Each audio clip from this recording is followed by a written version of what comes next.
সকালের শুরুটা এমন হবে কখনোই ভাবিনি। আজকে সকালে পাখিটাকে মশারির ভেতরে রাখতে গেলাম। কিন্তু গিয়ে দেখি পুরো মশারিটাই খুলে নিচে পড়ে আছে।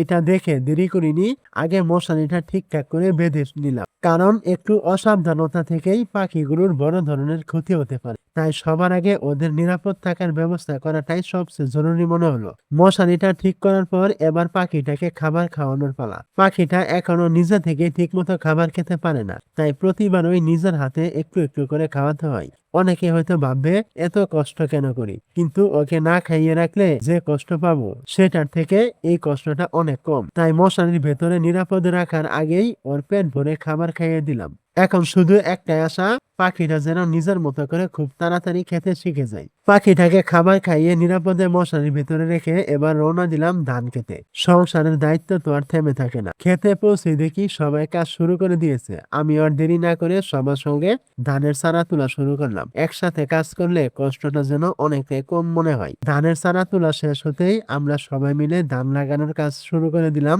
কাদা মাটির মধ্যে ঘন্টার পর ঘন্টা কাজ করা সহজ নয়, তবু পরিবারের মুখে হাসি ফোটানোর আশায় এই কষ্টগুলো হাসি মুখেই সহ্য করতে হয়। প্রতিটি ধানের চারা মাটিতে বসানোর সঙ্গে সঙ্গে মনে একটাই আশা, আল্লাহ যেন এই পরিশ্রমের উত্তম ফল দান করেন। মানুষের জীবনও ঠিক এই চারাগুলোর মতো, যত্ন আর পরিশ্রম দিলে একদিন না একদিন ভালো ফল অবশ্যই পাওয়া যায়। তো যাই হোক, আজকে এতটুকু ছিল। দেখা হবে আবার নতুন কোনো ভিডিওতে।